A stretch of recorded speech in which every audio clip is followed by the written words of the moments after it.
Hello students, welcome to the next Screencast. This one about absolute deviation, something we talked about today in class and had a good time doing that. This one about basketball. Melissa's basketball scoring average is 18 points per game.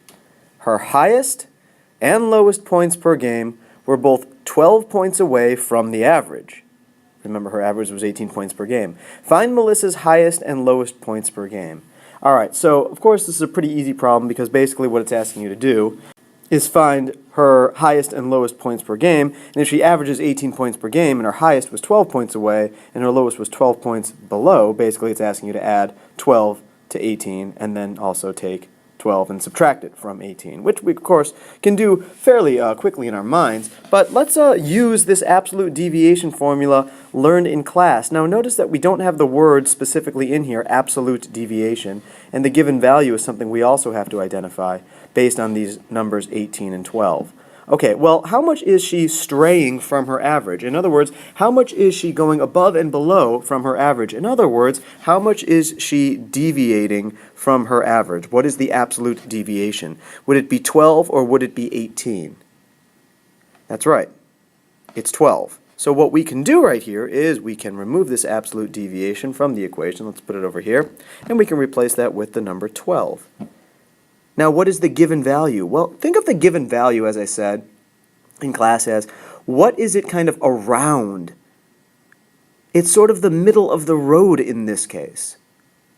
It's going to be higher, and it's also going to be lower than this particular number.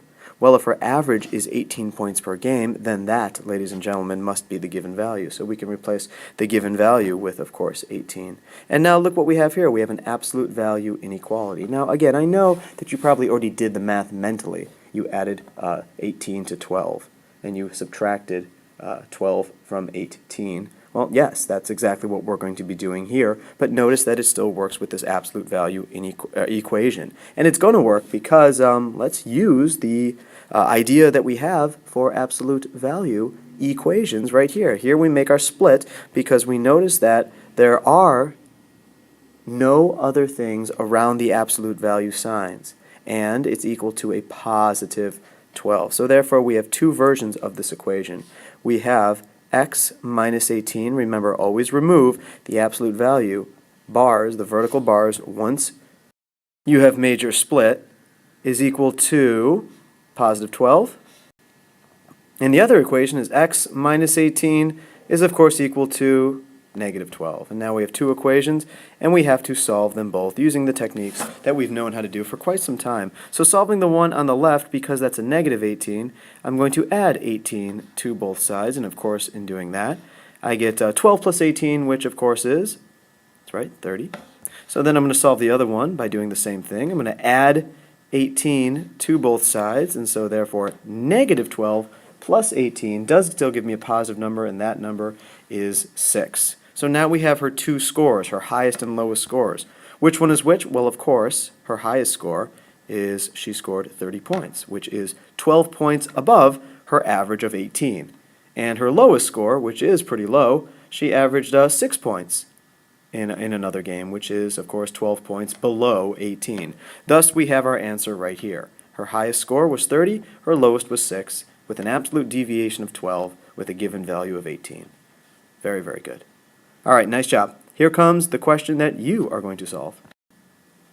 All right, here's your problem. This one is about power tools. It says, the diameter of a drill bit should be 0.5 inch with an absolute error of 0.005 inch. Find the minimum and maximum acceptable diameter of the drill bit. So again, you do have your absolute deviation given to you. It is simply stated as an absolute error, but that is the same thing.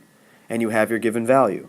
Now, this one is a little bit different, only in the sense that you have some crazy decimals to contend with. You've got 0.5, in other words 5/10, and you've got 0.005, in other words 5/1000ths of an inch. And you're going to find the minimum and the maximum acceptable diameter of the drill bit. Be careful, you have some weird decimals to work with. Make sure, this is just good practice in working with decimals, make sure that you are being accurate and check your work. All right, folks, that's that. Good luck. Feel free to contact me should you have any questions.